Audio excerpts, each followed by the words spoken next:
저 아저씨를 깨어나게 할 수 있어요.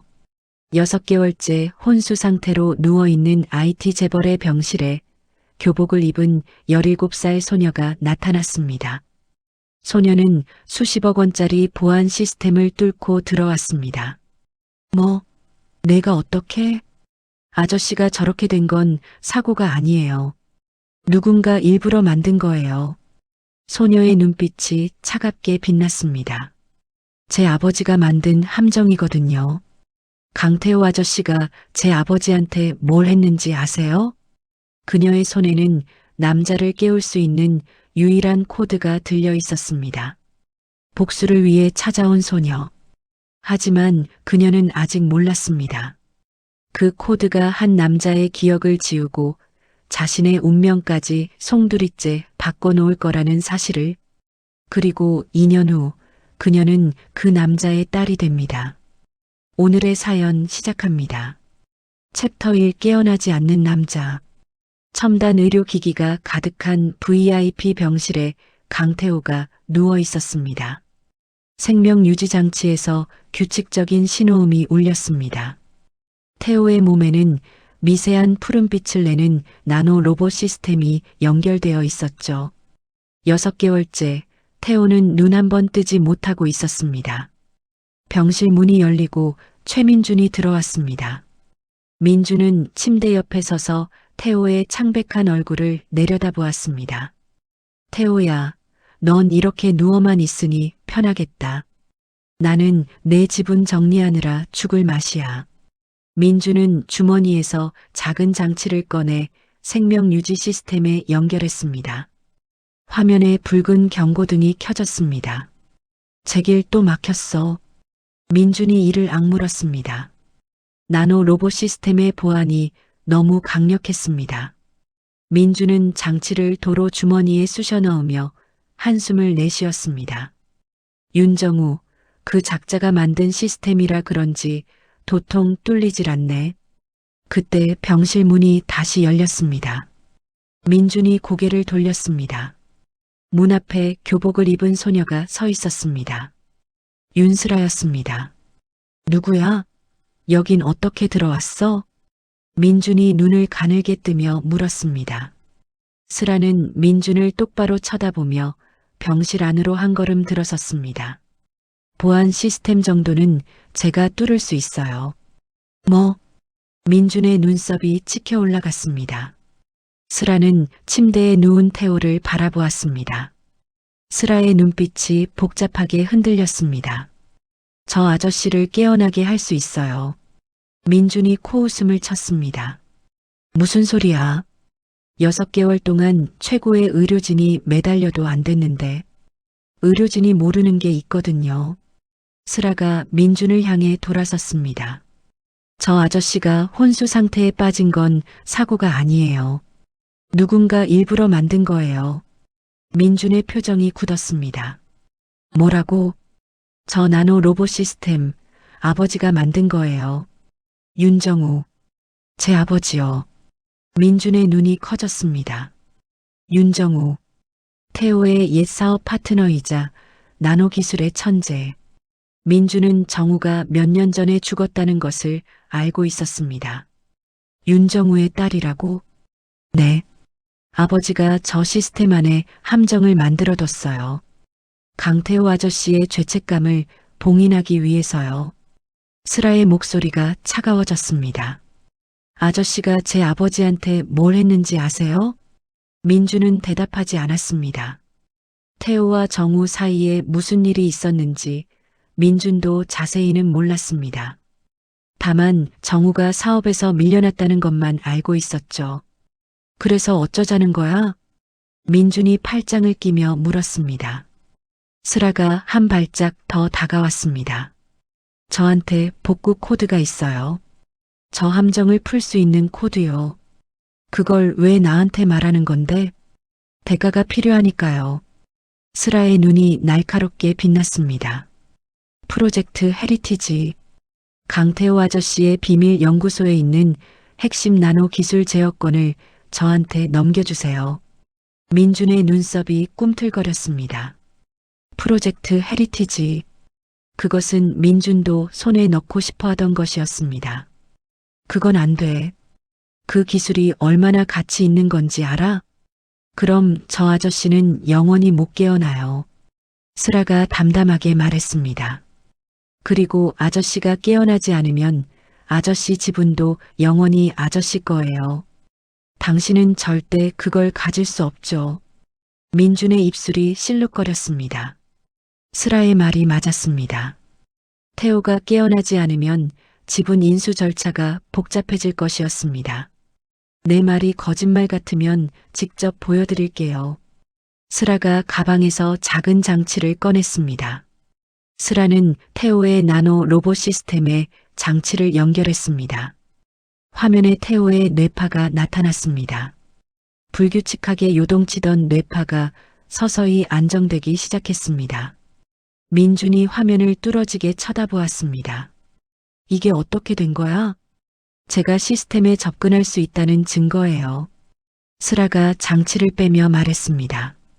어떻게 하실 거예요? 거래할 거예요? 말 거예요? 민주는 잠시 생각에 잠겼습니다. 태호가 깨어나면 지분을 빼앗기 어려워질 수도 있었습니다.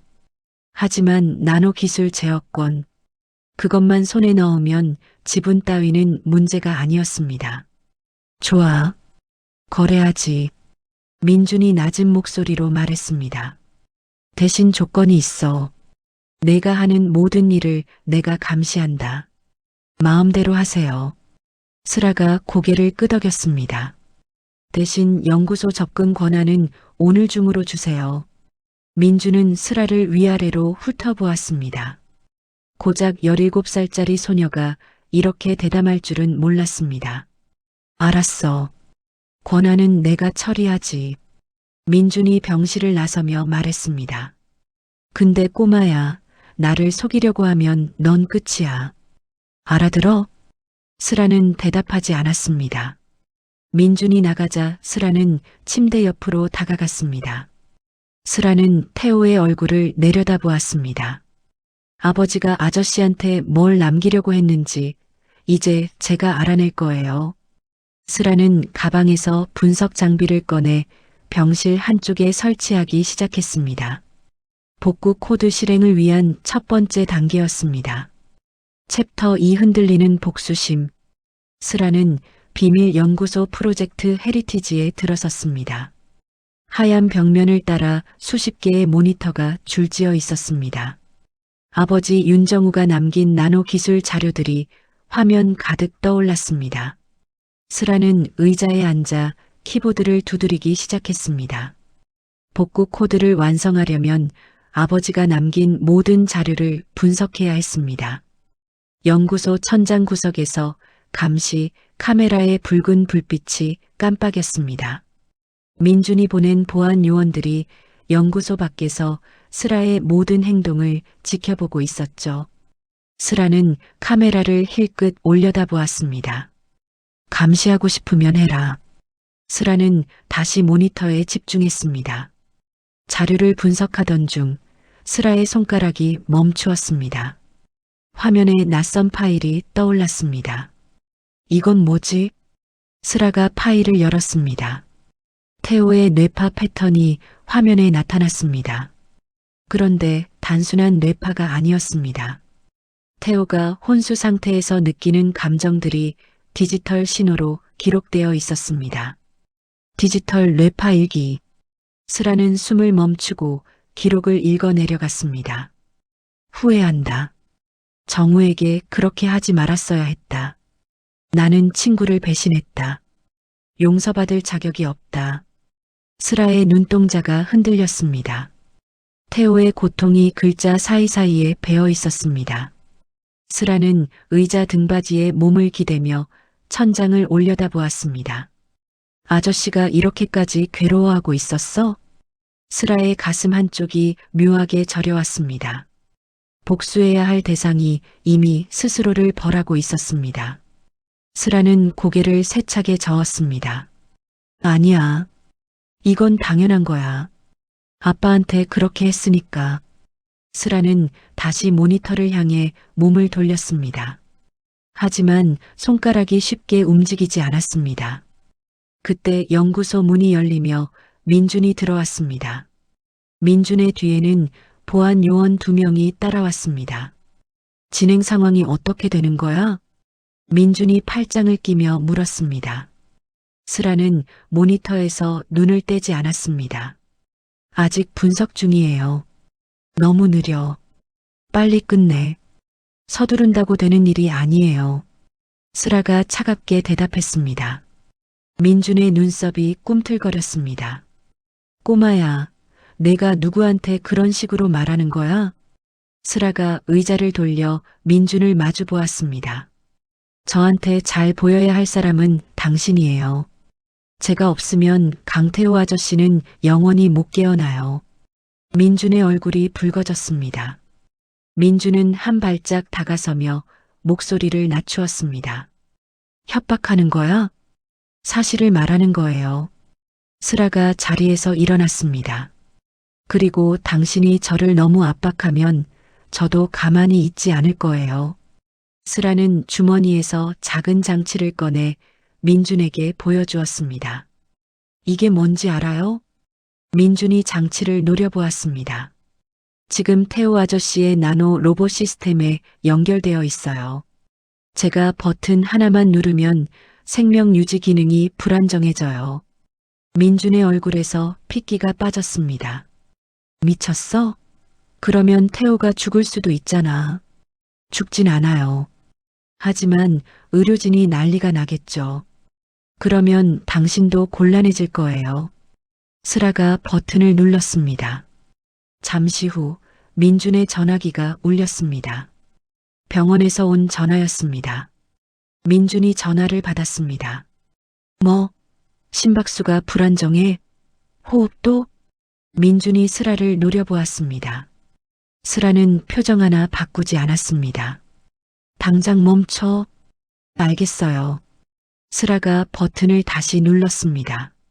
하지만 다음에 또 저를 압박하면 그땐 진짜로 위험해질 수도 있어요.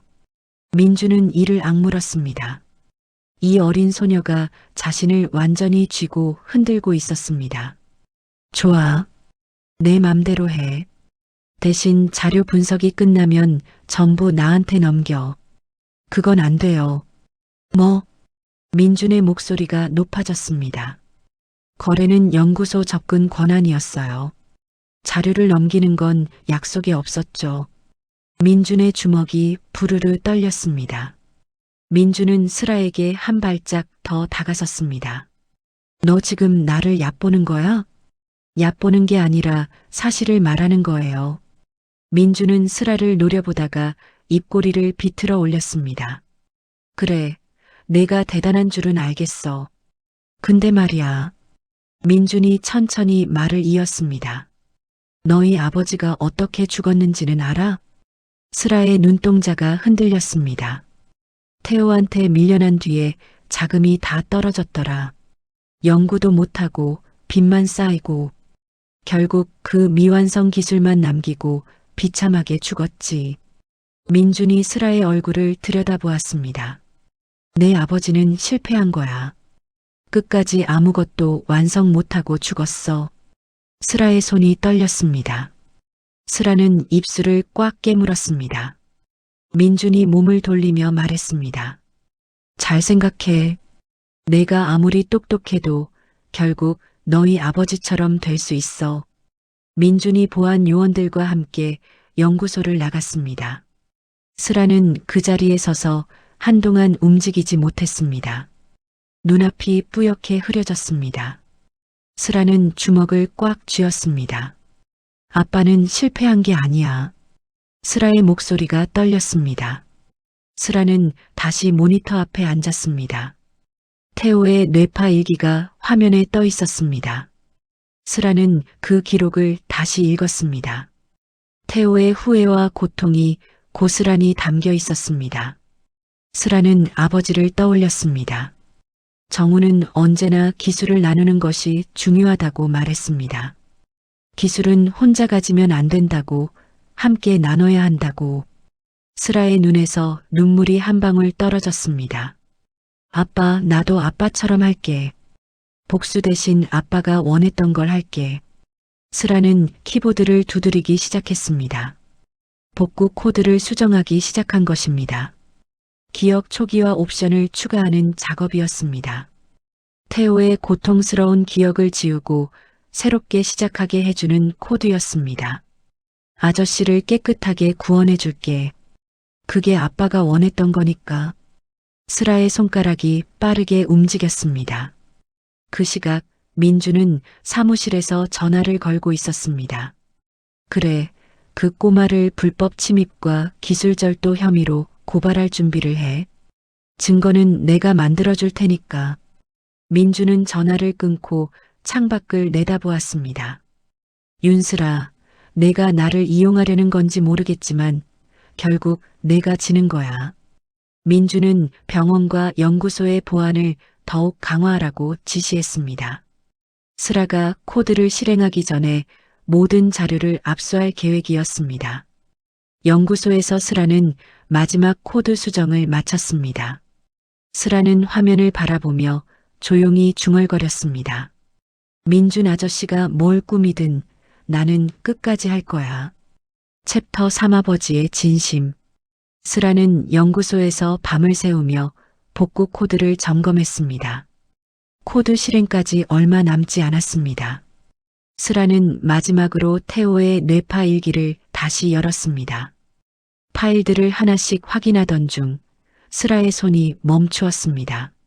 뇌파 데이터 사이에 암호화된 음성 파일이 숨겨져 있었습니다. 이건 뭐지? 스라는 파일을 해독하기 시작했습니다. 몇 분 후 화면에 재생 버튼이 떴습니다. 스라는 숨을 깊이 들이쉬고 버튼을 눌렀습니다. 아버지 정우의 목소리가 흘러나왔습니다. 스라야, 이 파일을 듣고 있다면 내가 여기까지 온 거구나. 스라의 눈이 커졌습니다. 아버지의 목소리를 듣는 것은 오랜만이었습니다. 아빠가 태호에게 이 시스템을 설계한 이유를 말해줄게. 복수가 아니야. 스라는 숨을 멈추었습니다. 태호는 나를 배신했어. 그건 사실이야. 하지만 그 후로 태호는 매일 죄책감에 시달렸어. 잠도 못 자고 악몽을 꾸고 스스로를 벌하고 있었지.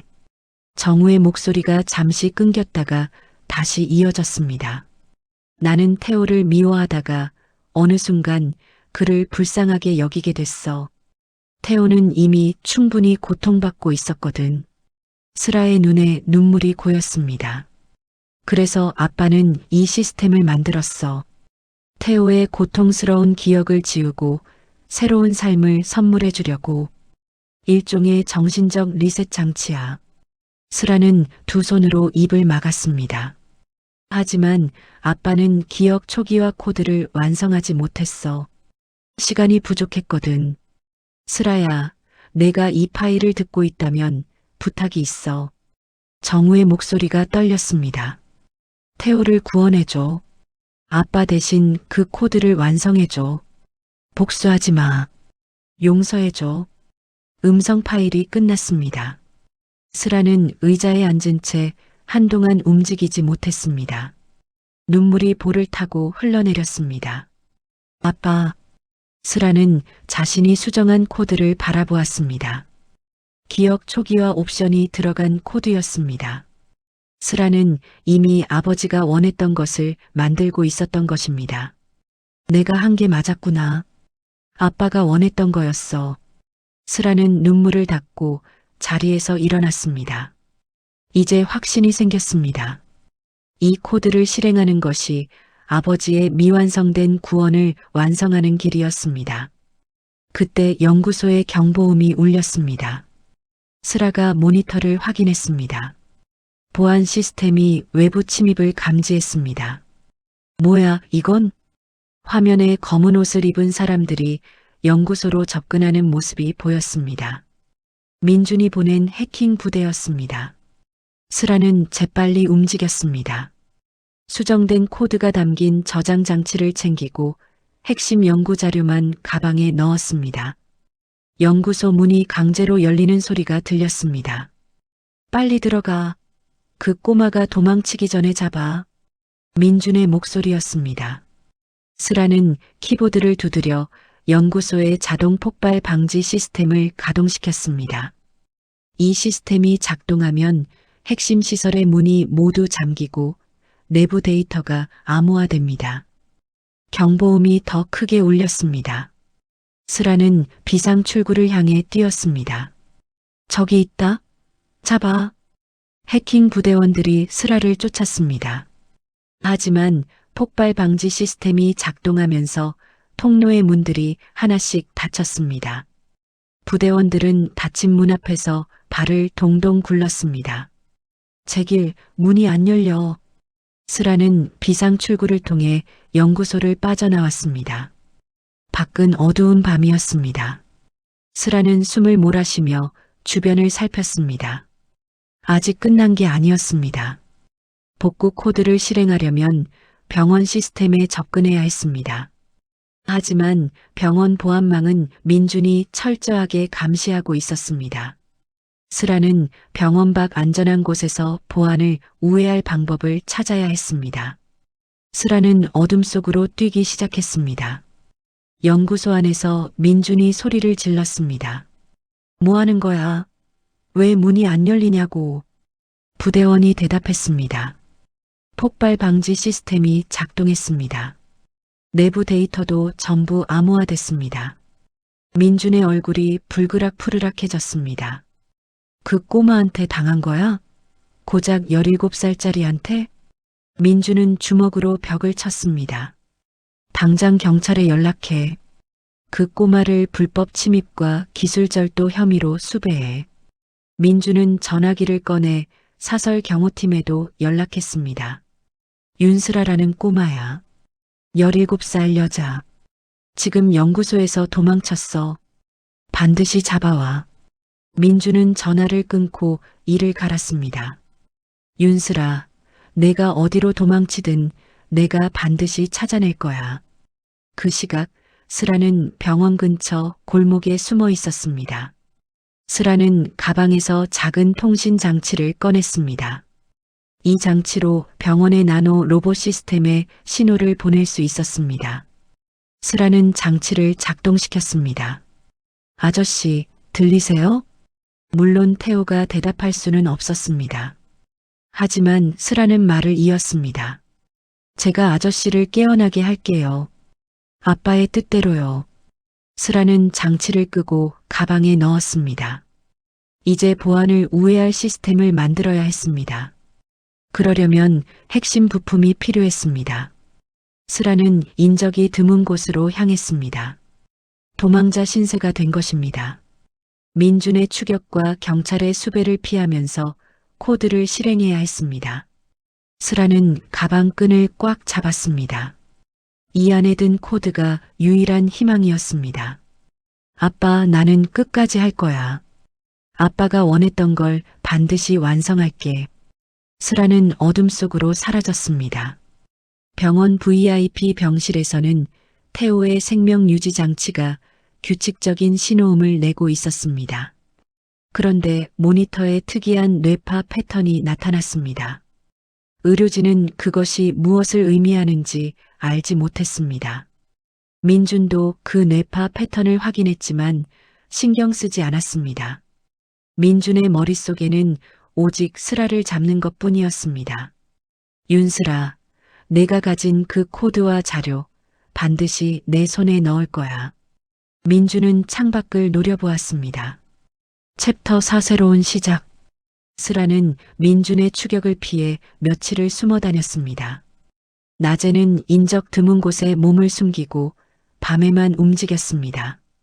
보안 우회 장치를 만들기 위한 부품을 하나씩 모았습니다. 하지만 혼자 힘으로는 한계가 있었습니다.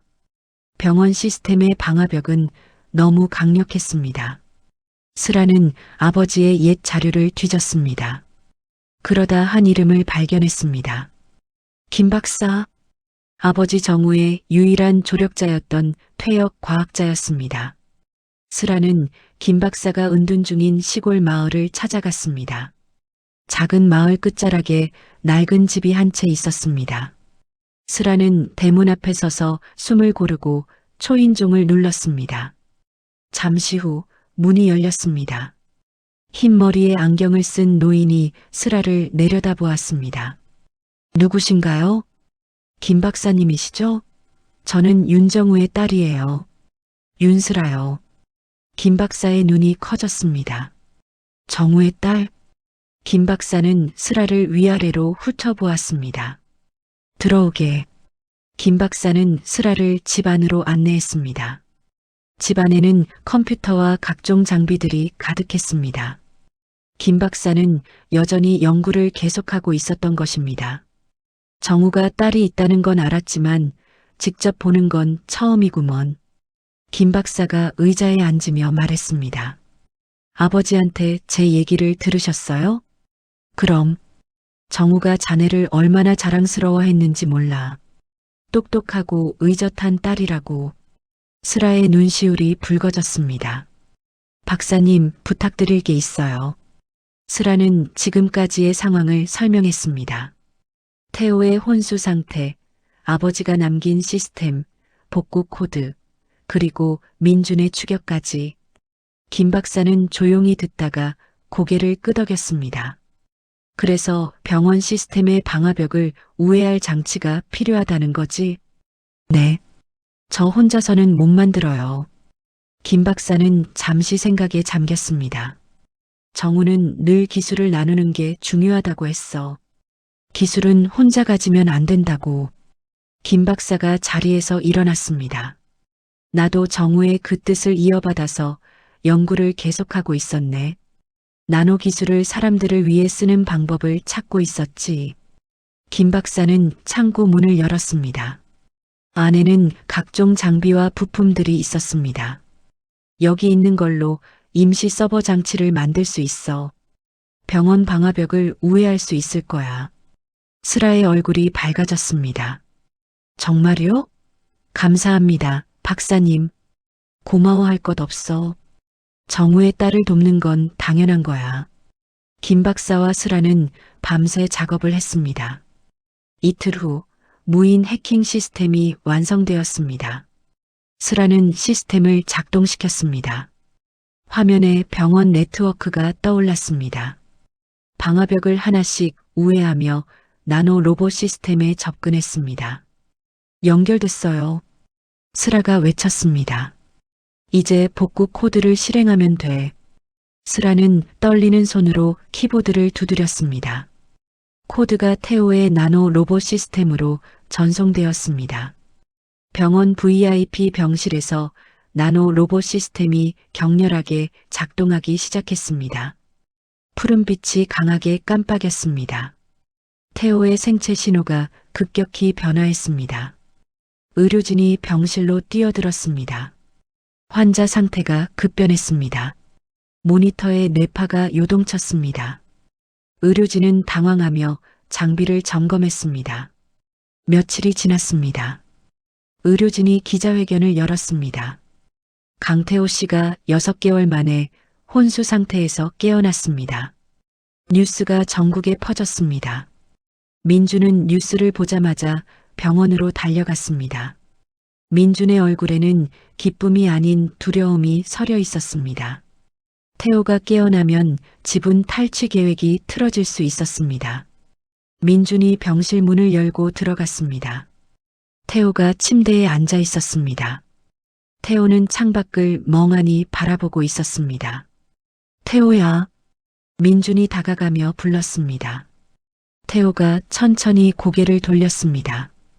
태호의 눈에는 아무런 감정이 없었습니다. 누구세요? 민준의 얼굴이 굳었습니다. 뭐, 나야, 최민준. 내 사업 파트너잖아. 태호가 고개를 갸웃거렸습니다. 최민준? 모르겠는데요. 민준은 의료진을 돌아보았습니다. 이게 어떻게 된 거야? 의료진이 대답했습니다. 환자분이 완전한 기억상실증 상태입니다. 과거의 기억을 전혀 하지 못합니다. 민준은 다시 태호를 바라보았습니다. 태호는 순수한 눈으로 민준을 올려다보았습니다. 과거의 냉철하고 날카로운 사업가의 모습은 어디에도 없었습니다. 민준의 머릿속이 빠르게 돌아갔습니다. 태호가 기억을 잃었다면 오히려 이용할 수 있었습니다. 알겠어. 내가 돌볼게. 민준은 태호의 어깨를 두드리며 말했습니다. 넌 내 친구야. 내가 도와줄 테니까 걱정 마. 태호가 고개를 끄덕였습니다. 고마워요. 민준은 병원 밖으로 나와 전화를 걸었습니다. 태호를 외딴 별장으로 옮겨 아무도 모르게 기자들이 접근 못하게 철저히 막아. 민준은 태호의 기억 상실을 이용해 태호를 숨기기로 했습니다. 태호가 세상과 단절되어 있는 동안 회사 지분을 완전히 장악할 계획이었습니다. 슬아는 김 박사의 집에서 뉴스를 보았습니다. 태호가 깨어났다는 소식이었습니다. 슬아의 눈에서 눈물이 흘러내렸습니다. 해냈어. 아빠, 내가 해냈어. 슬아는 손등으로 눈물을 닦았습니다. 아버지의 미완성된 구원을 완성한 것입니다. 하지만 기쁨도 잠시 슬아는 민준의 움직임을 파악했습니다. 민준이 태호를 외딴 별장으로 옮겼다는 정보를 입수한 것입니다. 민준 아저씨가 태호 아저씨를 가둬놓을 셈이구나. 슬아는 별장의 위치를 알아냈습니다. 슬아는 민준의 감시망을 피해 별장 주변을 살폈습니다. 별장에는 보안 요원들이 지키고 있었습니다. 태호는 별장 안에 갇혀 있었습니다. 슬아는 별장에 잠입할 방법을 찾았습니다. 별장에서 요리사 보조를 구한다는 정보를 입수한 것입니다.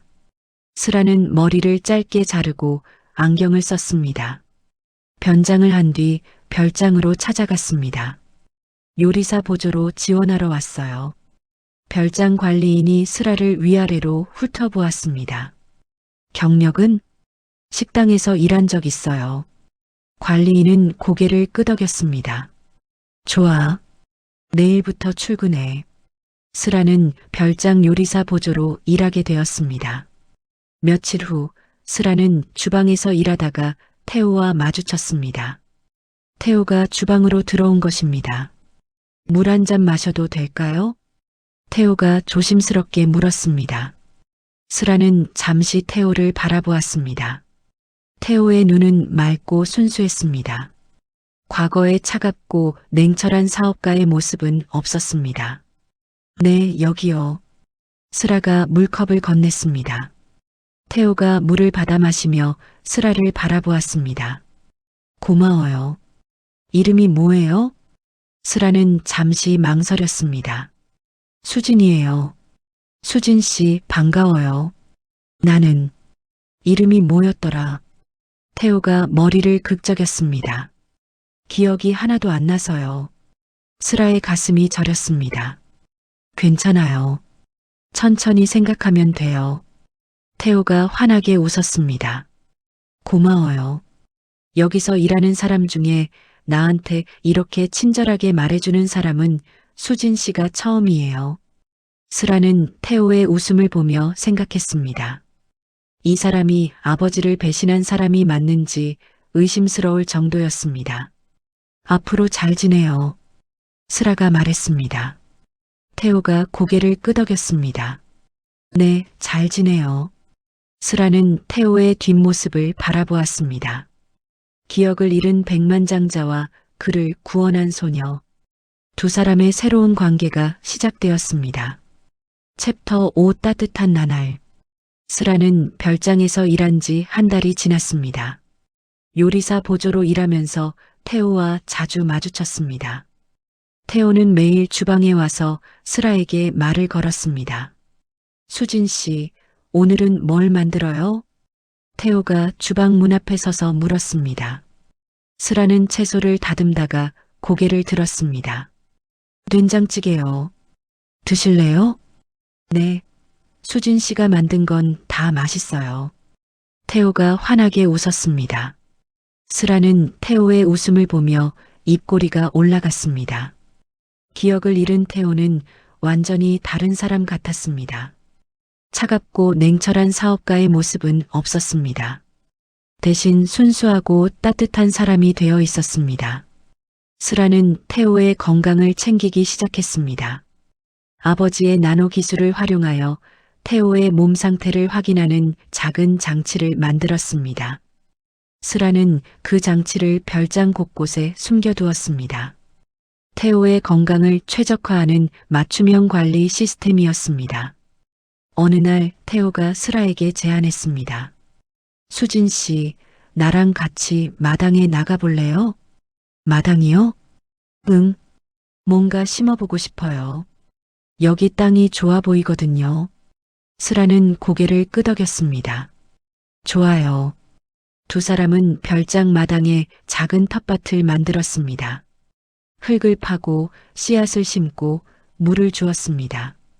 태호는 흙을 만지며 즐거워했습니다. 이게 이렇게 재밌는 줄 몰랐어요. 태호가 흙 묻은 손을 바라보며 말했습니다. 슬아는 태호 옆에서 모종을 심으며 대답했습니다. 저도요. 이렇게 흙을 만지니까 마음이 편해지네요. 태호가 슬아를 바라보았습니다. 수진 씨, 고마워요. 뭐가요? 나랑 이렇게 시간을 보내줘서요. 여기 사람들은 다 나를 피하는 것 같은데 수진 씨만 나한테 친절해요. 슬아의 가슴이 뭉클해졌습니다. 저도 좋아서 하는 거예요. 며칠 후 태호가 슬아에게 또 다른 제안을 했습니다. 수진 씨, 나랑 같이 보육원에 가볼래요? 보육원이요? 응. 마을에 보육원이 있다고 들었어요. 거기 아이들한테 뭔가 해주고 싶어요. 슬아는 놀랐습니다. 기억을 잃기 전에 태호라면 절대 하지 않았을 말이었습니다. 좋아요. 같이 가요. 두 사람은 마을 보육원을 찾아갔습니다. 아이들이 태호와 슬아를 둘러쌌습니다. 아저씨, 같이 놀아요. 언니, 이것 좀 봐요. 태호는 아이들과 함께 뛰어놀았습니다. 그림도 그리고 블록도 쌓고 책도 읽어주었습니다. 태호의 얼굴에는 환한 웃음이 가득했습니다. 슬아는 그 모습을 지켜보며 생각했습니다. 이 사람이 정말 아버지를 배신한 사람인지 믿기 어려웠습니다. 보육원에서 돌아오는 길에 태호가 말했습니다. 수진 씨, 오늘 정말 행복했어요. 저도요. 예전에는 뭘 하면서 살았는지 기억은 안 나지만 지금이 제일 좋아요. 태호가 하늘을 올려다보았습니다. 돈이나 회사 같은 건 모르겠어요. 그냥 이렇게 사람들한테 도움이 되는 게 좋아요. 슬아는 태호의 옆모습을 바라보았습니다. 아버지 정우가 바랐던 태호의 구원이 이루어지고 있었습니다. 그날 저녁 민준이 별장에 찾아왔습니다. 민준은 서류 뭉치를 들고 태호의 방으로 갔습니다. 태호야, 이 서류에 서명해. 민준이 서류를 내밀었습니다. 태호는 서류를 훑어보았습니다. 이게 뭐예요? 회사 관련 서류야. 내가 서명하면 내가 내 대신 회사를 맡아줄 수 있어. 태호는 서류를 내려놓았습니다. 미안해요. 무슨 말인지 모르겠어요. 민준의 얼굴이 굳었습니다. 그냥 여기 서명만 하면 돼. 어려운 거 아니야. 태호가 고개를 저었습니다. 서명은 못하겠어요. 내용을 모르는데 어떻게 해요? 민준이 이를 악물었습니다. 태호야, 나는 내 친구야. 나를 믿어. 그때 태호의 눈이 창밖을 향했습니다. 마당에서 슬아가 텃밭에 물을 주고 있었습니다. 태호의 얼굴에 미소가 번졌습니다. 민준 씨, 나는 서류보다 저게 더 좋아요. 태호가 창밖을 가리켰습니다. 수진 씨랑 같이 키운 채소들이에요. 곧 수확할 수 있대요. 민준은 창밖을 힐끗 보고는 인상을 찌푸렸습니다. 그런 거 말고 중요한 얘기를 하는 거야. 저한테는 저게 제일 중요해요. 태호가 단호하게 말했습니다. 민준은 서류를 집어들며 자리에서 일어났습니다. 알았어. 다음에 다시 올게. 민준이 나가자 태호는 마당으로 내려갔습니다. 태호는 슬아 옆에 쪼그려 앉았습니다.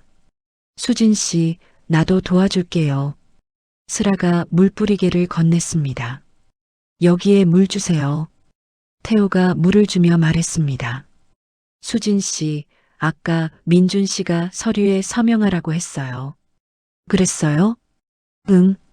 근데 나는 안 했어요. 내용도 모르는데 어떻게 해요? 슬아는 태호를 바라보았습니다. 태호가 민준의 말을 따르지 않은 것이 다행이었습니다. 잘했어요. 수진 씨가 그렇게 말하니까 기분이 좋아요. 태호가 웃었습니다. 나는 수진 씨가 없었으면 어떻게 됐을지 모르겠어요.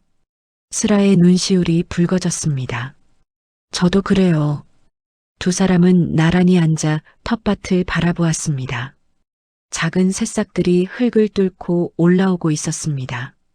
슬아는 생각했습니다. 복수를 포기하고 구원을 선택한 것이 옳은 길이었다고. 아버지가 원했던 것이 바로 이것이었습니다.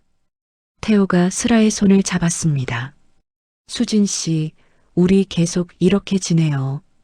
슬아는 태호의 따뜻한 손을 느끼며 고개를 끄덕였습니다. 네, 그래요.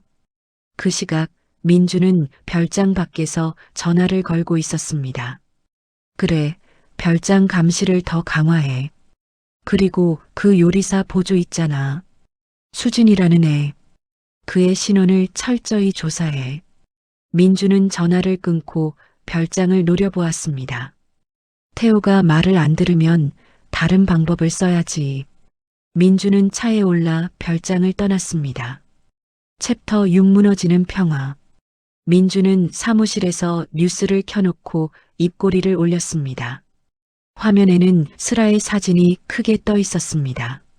IT 재벌 강태호 씨를 암살하려 한 혐의를 받는 윤슬아 양에 대해 경찰이 체포영장을 발부했습니다. 앵커의 목소리가 흘러나왔습니다. 윤슬아 양은 강태호 씨의 혼수 상태를 연구하려 했으며 핵심 기술을 절도한 혐의도 받고 있습니다. 민준이 전화기를 들었습니다. 그래, 별장으로 출동해. 경찰하고 같이 가. 그 꼬마를 오늘 반드시 잡아. 민주는 전화를 끊고 자리에서 일어났습니다. 윤슬아, 내가 태호를 내 말 안 듣게 만들었어. 이제 끝이야. 별장에서 슬아는 주방에서 저녁 준비를 하고 있었습니다. 그때 슬아가 숨겨둔 감지 장치에서 경고음이 울렸습니다. 슬아는 재빨리 장치를 확인했습니다. 화면에 경찰차와 검은 승용차들이 별장으로 접근하는 모습이 보였습니다. 슬아의 얼굴이 창백해졌습니다. 민준 아저씨가 손을 썼구나. 슬아는 주방을 뛰쳐나가 태호의 방으로 달려갔습니다. 태호는 방에서 책을 읽고 있었습니다. 태호 아저씨. 슬아가 문을 열며 외쳤습니다. 태호가 놀라서 고개를 들었습니다. 수진 씨? 무슨 일이에요? 지금 당장 나가야 해요. 설명은 나중에 할게요. 슬아가 태호의 손을 잡아 끌었습니다. 태호는 영문도 모른 채 슬아를 따라 일어났습니다. 두 사람은 별장 뒷문으로 향했습니다. 하지만 문을 열자마자 슬아는 멈춰 섰습니다. 민준이 보안 요원들과 함께 서 있었습니다. 민준의 얼굴에는 승리의 미소가 번져 있었습니다. 어디 가려고? 민준이 천천히 다가왔습니다. 슬아는 태호를 등 뒤로 밀어 감쌌습니다. 비켜요. 슬아가 낮은 목소리로 말했습니다. 민준이 코웃음을 쳤습니다. 비키라고? 지금 내가 무슨 상황인지 알아? 민준이 손을 들어 보였습니다. 손에는 체포영장이 들려 있었습니다. 불법 침입, 기술절도, 암살 미수. 넌 이제 끝이야. 슬아의 눈이 흔들렸습니다.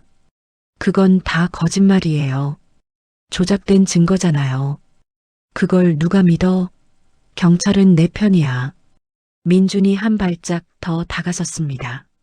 내 아버지도 결국 비참하게 끝났잖아. 너도 아버지 운명을 따라가는 거야.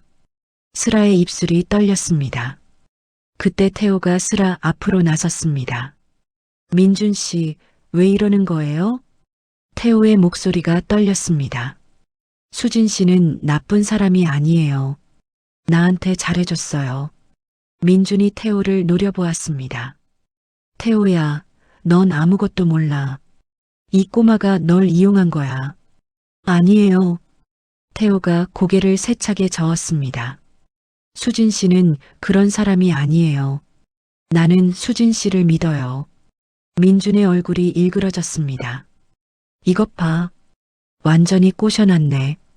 민준이 보안 요원에게 손짓했습니다. 요원이 민준에게 새 파이프를 건넸습니다. 태호야, 넌 가만히 있어. 이 꼬마만 데려가면 돼. 태호가 두 팔을 벌려 슬아를 막아섰습니다. 안 돼요. 수진 씨한테 손대지 마요. 민준의 눈이 차갑게 빛났습니다. 비켜, 태호. 싫어요. 민준이 새 파이프를 휘둘렀습니다. 태호의 머리에 둔탁한 소리가 났습니다. 아저씨. 슬아가 비명을 질렀습니다. 태호가 힘없이 바닥에 쓰러졌습니다. 머리에서 피가 흘러내렸습니다. 슬아는 태호에게 달려가 무릎을 꿇었습니다. 아저씨, 아저씨, 정신 차려요. 슬아가 태호의 얼굴을 두 손으로 감쌌습니다. 태호의 눈이 천천히 떠졌습니다. 그런데 태호의 눈빛이 달랐습니다. 순수하고 맑던 눈빛이 사라지고 깊고 복잡한 감정이 담겨 있었습니다. 태호의 입술이 미세하게 움직였습니다. 슬아의 눈이 커졌습니다. 태호가 자신의 진짜 이름을 불렀습니다. 아저씨, 기억이. 태호가 눈으로 대답했습니다. 기억이 돌아온 것입니다. 하지만 태호의 몸은 움직이지 않았습니다. 손가락 하나 까딱할 수 없었습니다. 태호의 눈에 눈물이 고였습니다. 그 눈빛에는 죄책감과 미안함이 가득했습니다. 슬아는 태호의 손을 꽉 잡았습니다. 알았어요. 알았어요, 아저씨. 민준이 다가오며 말했습니다. 뭘 꾸물거려? 그 꼬마를 당장 잡아. 보안 요원들이 슬아에게 다가왔습니다. 슬아는 태호를 일으켜 세우려 했습니다. 하지만 태호의 몸은 축 늘어져 있었습니다. 아저씨, 일어나야 해요. 제발. 슬아가 태호의 몸을 끌어안았습니다. 태호는 눈만 깜빡일 뿐 대답할 수 없었습니다. 그때 별장 앞쪽에서 경찰 사이렌 소리가 들렸습니다. 민준이 고개를 돌렸습니다. 경찰이 왔군. 이제 끝이야. 슬아는 이를 악물었습니다. 슬아는 태호를 업고 일어섰습니다. 태호의 몸은 무거웠지만 슬아는 버텼습니다. 어디 가려고? 민준이 소리쳤습니다. 슬아는 대답하지 않았습니다. 슬아는 별장 뒤편 숲을 향해 뛰기 시작했습니다. 잡아. 놓치지 마. 민준의 고함이 들렸습니다. 보안 요원들이 뒤쫓아왔습니다. 슬아는 숲속으로 들어갔습니다. 나뭇가지가 얼굴을 핥히었습니다. 다리가 후들거렸지만 멈출 수 없었습니다. 조금만 버텨요, 아저씨. 제가 구해줄게요. 슬아는 김 박사의 집을 떠올렸습니다. 거기까지 가야 했습니다. 뒤에서 발소리가 점점 멀어졌습니다. 슬아는 어둠 속으로 사라졌습니다. 별장에 남은 민주는 전화기를 꺼내 들었습니다. 여보세요? 기자들한테 연락해. 강태호가 영구적인 식물인간 상태가 됐다고 보도해. 민주는 전화를 끊고 별장을 둘러보았습니다. 태호가 없는 동안 회사는 내 거야. 그 꼬마가 어디로 도망치든 상관없어. 민주는 차에 올라탔습니다. 숲속에서 슬아는 태호를 업은 채 걸음을 옮겼습니다. 태호의 눈이 슬아의 뒷머리를 바라보고 있었습니다. 슬아는 숨을 몰아쉬며 중얼거렸습니다. 아저씨, 우리 꼭 살아남을 거예요. 제가 아저씨를 지켜줄게요. 태호의 눈에서 눈물 한 방울이 흘러내렸습니다. 챕터 7 반격의 시작. 스라는 태호를 업고 밤새 걸었습니다. 날이 밝을 무렵 김 박사의 집에 도착했습니다. 문을 두드리자 김 박사가 나왔습니다. 김 박사는 스라의 모습을 보고 놀랐습니다. 스라, 이게 어떻게 된 거야? 박사님, 도와주세요. 태호 아저씨가 다쳤어요. 김 박사는 서둘러 두 사람을 안으로 들였습니다. 스라는 태호를 침대에 눕혔습니다. 태호의 머리에서 피가 계속 흘렀습니다. 김 박사가 응급처치를 했습니다. 상처를 소독하고 붕대를 감았습니다. 다행히 생명에는 지장이 없어. 하지만 김 박사가 태호의 상태를 살폈습니다. 몸을 전혀 못 움직이는군. 자율신경계에 문제가 생긴 것 같아. 스라가 태호의 손을 잡았습니다. 아저씨, 괜찮아요? 태호가 눈을 깜빡였습니다. 한 번은 예스, 두 번은 노. 태호가 한 번 깜빡였습니다. 스라는 안도의 한숨을 쉬었습니다. 다행이에요. 의식은 있네요. 김 박사가 고개를 끄덕였습니다. 눈 깜빡임으로 의사소통을 할 수 있겠구나. 스라는 태호의 얼굴을 들여다보았습니다. 태호의 눈빛이 무언가를 말하고 있었습니다. 아저씨, 기억이 돌아온 거죠? 태호가 한 번 깜빡였습니다.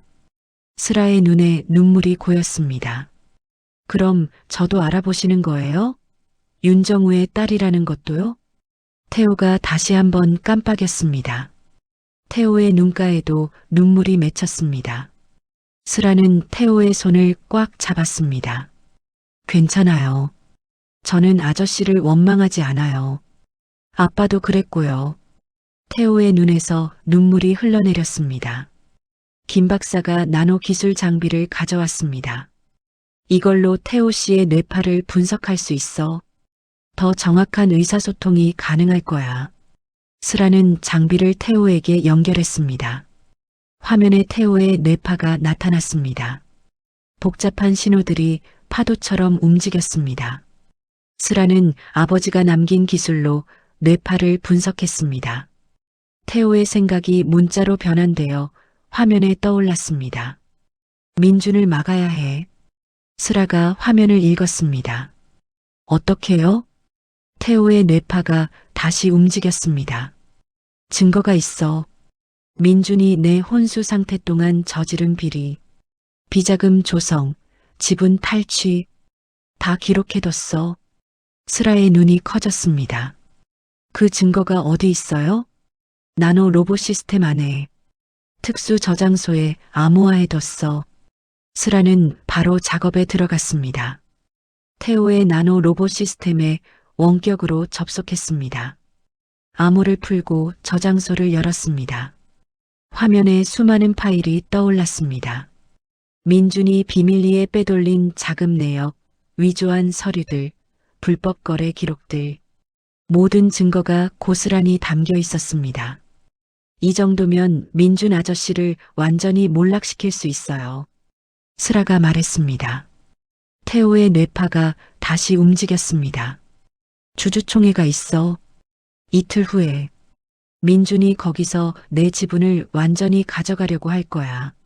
스라는 고개를 끄덕였습니다. 그날 이 증거를 공개하면 되겠네요. 태호가 눈을 한번 깜빡였습니다. 그리고 한 가지 더. 화면에 새로운 문장이 떠올랐습니다. 내 모든 권한을 내게 위임하고 싶어. 디지털 위임장을 만들어줘. 스라는 놀라서 태호를 바라보았습니다. 저한테요? 왜요? 태호의 뇌파가 천천히 움직였습니다. 너를 믿어. 그리고 정우에게 빚진 게 있어. 이제 갚고 싶어. 스라의 눈에 다시 눈물이 고였습니다. 알겠어요. 제가 할게요.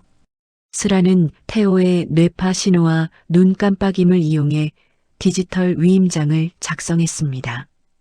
태호의 회사 권한과 모든 증거가 스라에게 넘어왔습니다. 김 박사가 스라의 어깨를 두드렸습니다. 스라야, 이제 어떻게 할 거야? 스라는 화면을 바라보며 대답했습니다. 주주총회에 이 증거를 송출할 거예요. 무인 해킹 시스템을 이용해서요. 김 박사가 고개를 끄덕였습니다. 내가 도와줄게. 이틀 후 주주총회가 열렸습니다. 대형 회의장에 주주들이 모였습니다. 민주는 단상 위에 서서 자신만만하게 웃고 있었습니다. 오늘 강태호 씨의 지분을 저에게 위임하는 안건을 상정합니다. 민준이 마이크를 잡고 말했습니다. 강태호 씨는 현재 식물인간 상태로 회사 경영이 불가능합니다. 따라서 저 최민준이 대신 경영권을 맡는 것이 합리적입니다. 주주들이 웅성거렸습니다. 민주는 투표를 진행하려 했습니다. 그때 회의장의 대형 스크린이 갑자기 켜졌습니다. 민준이 고개를 돌렸습니다. 뭐야 이게? 화면에 영상이 재생되기 시작했습니다. 민준이 비자금을 조성하는 모습, 서류를 위조하는 모습, 태호를 해치려는 계획을 세우는 모습, 모든 비리가 낱낱이 공개되었습니다. 주주들이 경악했습니다. 이게 사실입니까? 최민준 씨 설명해 보세요. 민준의 얼굴이 창백해졌습니다. 이건 조작이야. 누가 이런 짓을. 그때 화면에 슬아의 얼굴이 나타났습니다. 주주 여러분, 저는 윤슬아입니다. 최민준 씨가 저에게 씌운 혐의는 모두 거짓입니다. 슬아의 목소리가 회의장에 울려 퍼졌습니다. 강태호 씨는 식물인간이 아닙니다.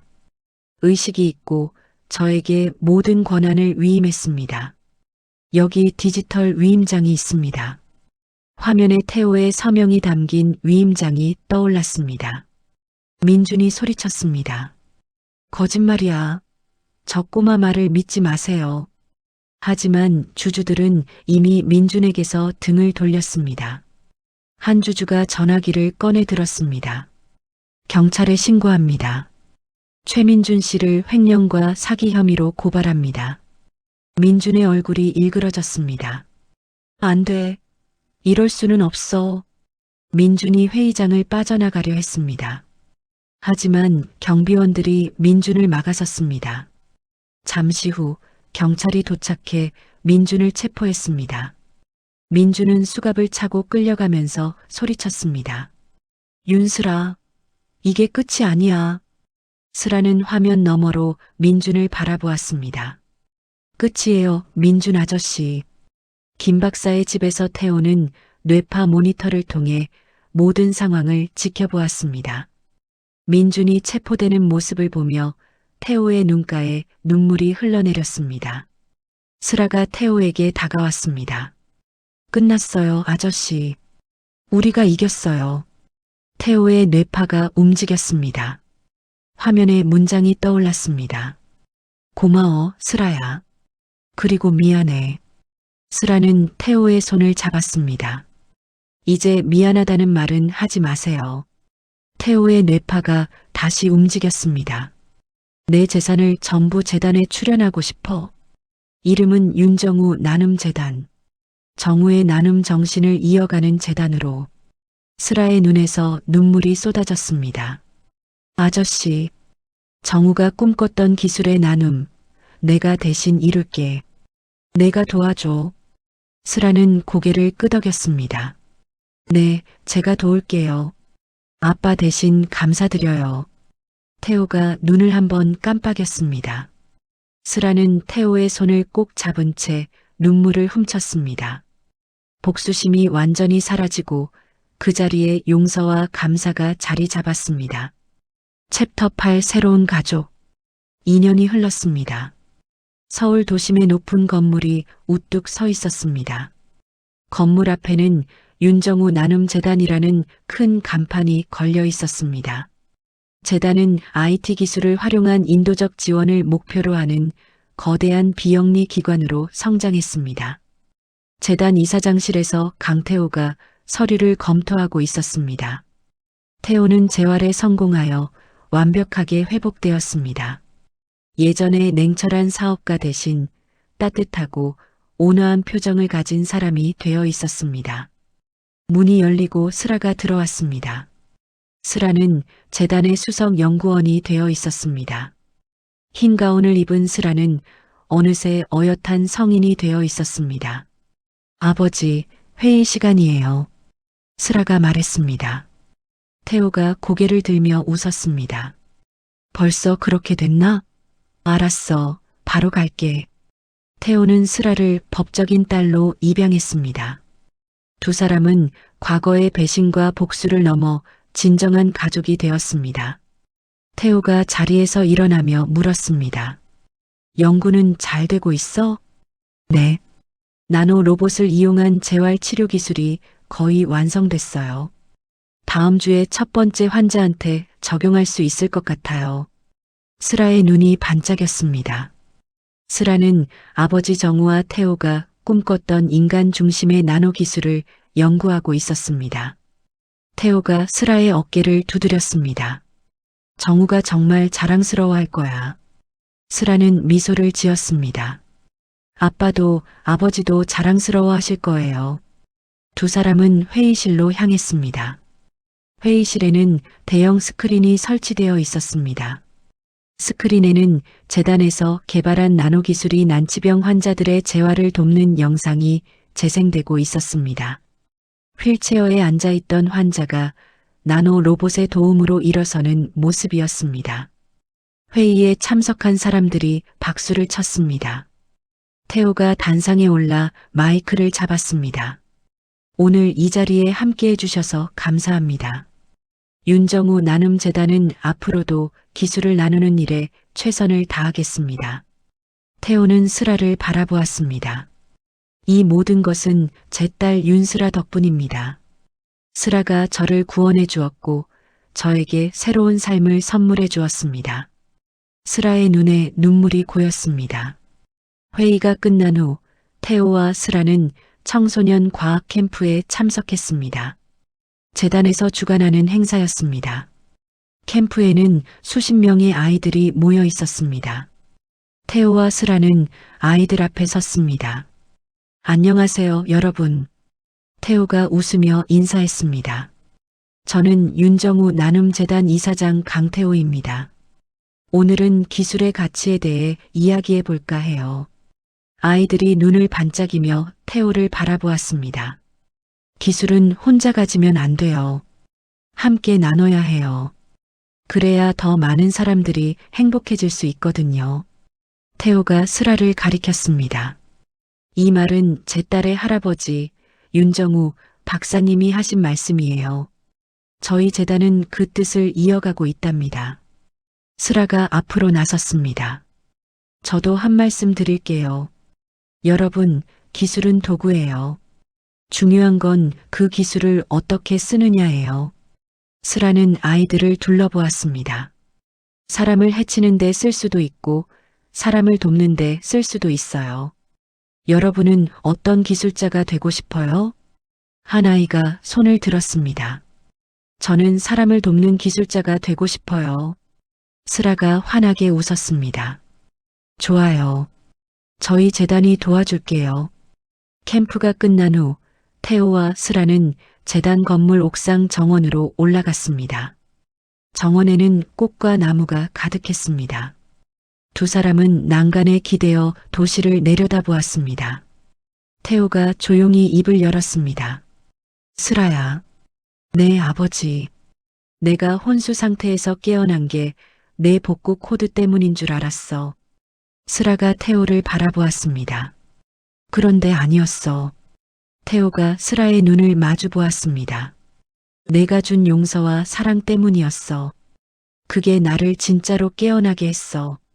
스라의 눈에 눈물이 차올랐습니다. 아버지, 고마워, 스라야. 내가 내 딸이어서 정말 다행이야. 스라는 태호의 품에 안겼습니다. 저도요. 아버지가 제 아버지여서 정말 다행이에요. 태호는 스라를 꼭 안아주었습니다. 저녁 노을이 도시를 붉게 물들였습니다. 두 사람은 한동안 그렇게 서 있었습니다. 스라가 고개를 들었습니다. 아버지, 민준 아저씨는 어떻게 됐어요? 재판에서 유죄 판결을 받았어. 지금 감옥에 있지.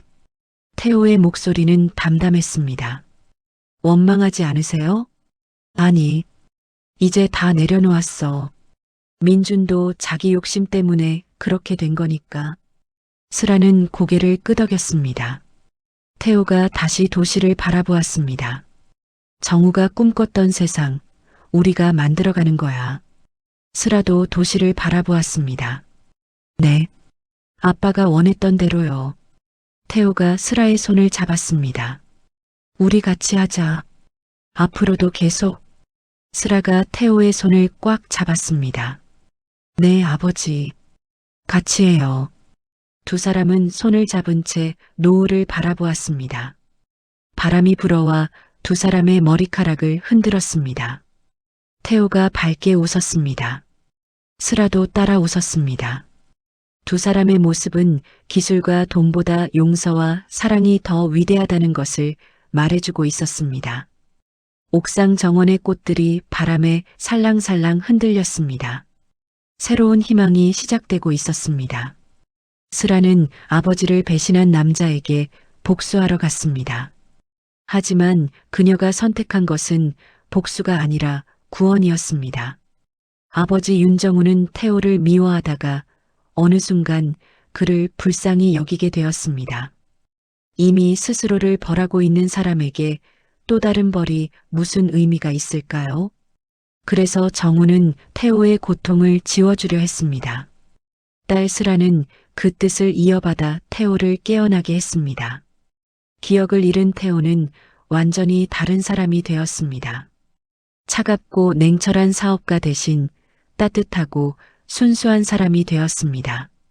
흙을 만지며 웃고 아이들과 뛰어놀며 행복해했습니다.